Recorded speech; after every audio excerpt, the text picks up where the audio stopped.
So Ubisoft is not having a good year, and a lot of that can be attributed to two things: The Division 2 and Ghost Recon Breakpoint. Now, I'll talk about Ghost Recon Breakpoint in another later video.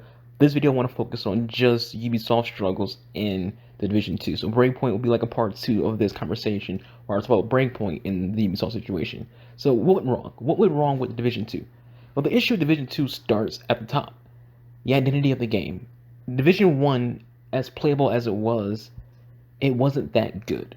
And when you have a game that's not that good to begin with, your sequel has to take what was good in that first game and go beyond, evolve, become what people like about the first game, and then throw in what was missing from the first game.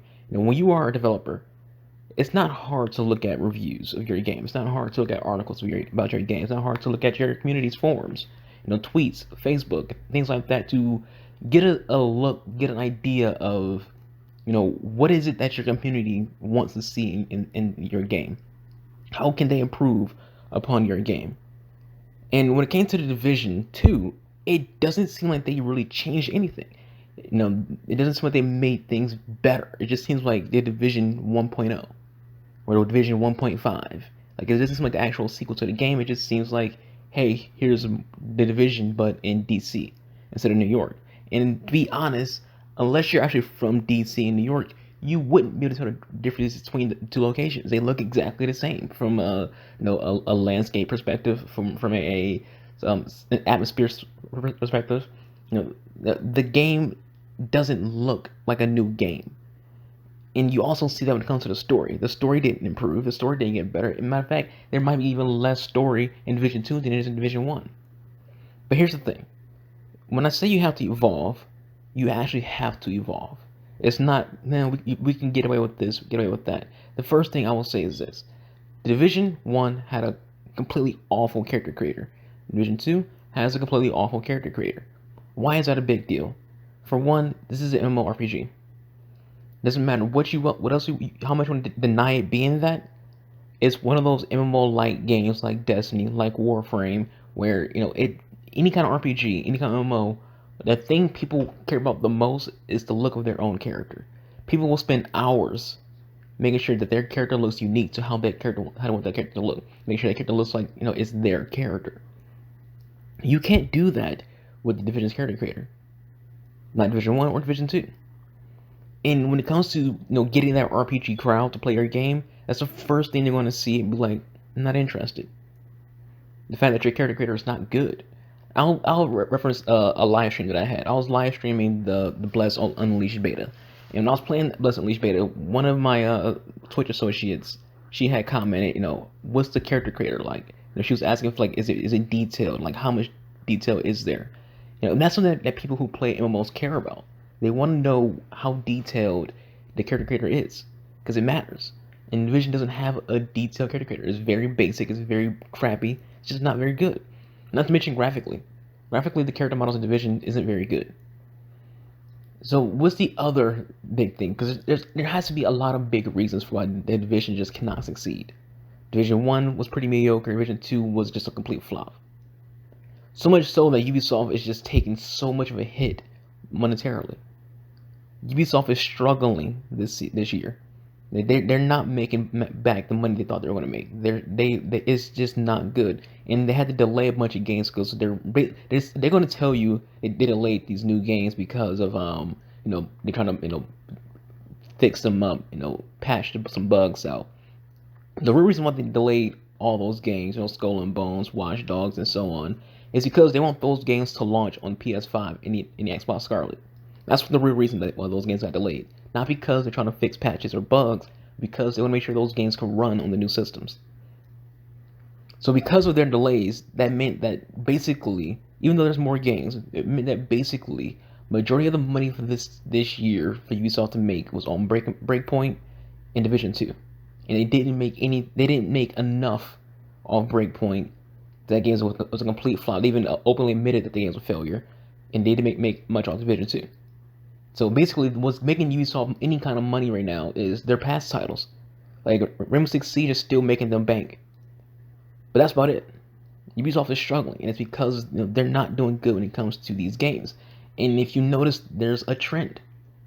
There's a reason why these two games are the reason you're struggling, Ubisoft. No one's interested in this style of gameplay. The Division is boring. Ghost Recon is boring. You're playing a realistic tactical shooter where it takes literally like entire freaking clips to kill one person.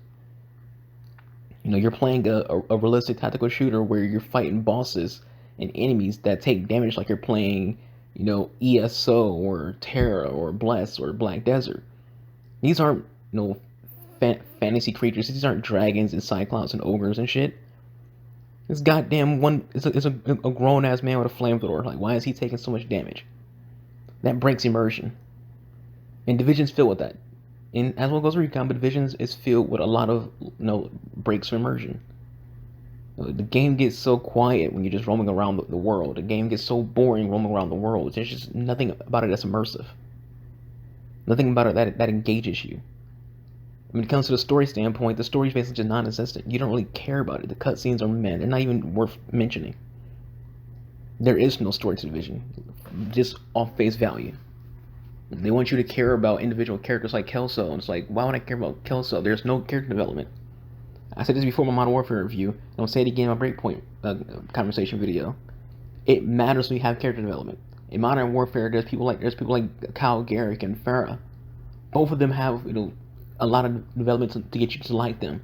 You learn who and what Kyle Garrick stands by when you do the very first, well, I won't say first, but the London mission. You get a sense of who he is and who you are about to be controlling. You literally have missions where you play as Farah. You get to learn what happens to her life when she was a kid, and her upbringing throughout the terror that went on in her country. That's character development. You learn to care about Farah. Farah becomes a good character because of the cutscenes, because of the writing, because of the voice acting. Nothing in Division 2 compares to that. Kelso, who's basically the equivalent to Farah, you don't really care about her. There's no real character development. There's lore that you can look up for her. But again, this goes back to when it came to like the Destiny and Warmark cards. We don't want to read your lore. We want to see the lore. Lore is supposed to be something that you just look for because you just want extra information. It's not supposed to be the information. It's supposed to be extra information.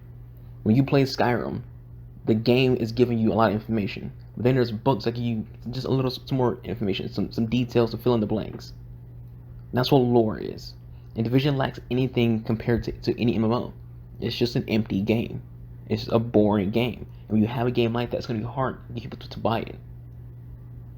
And they're going to see live streams. They're going to see reviews. They're going to see videos like this and be like, "Oh, I don't want to play that."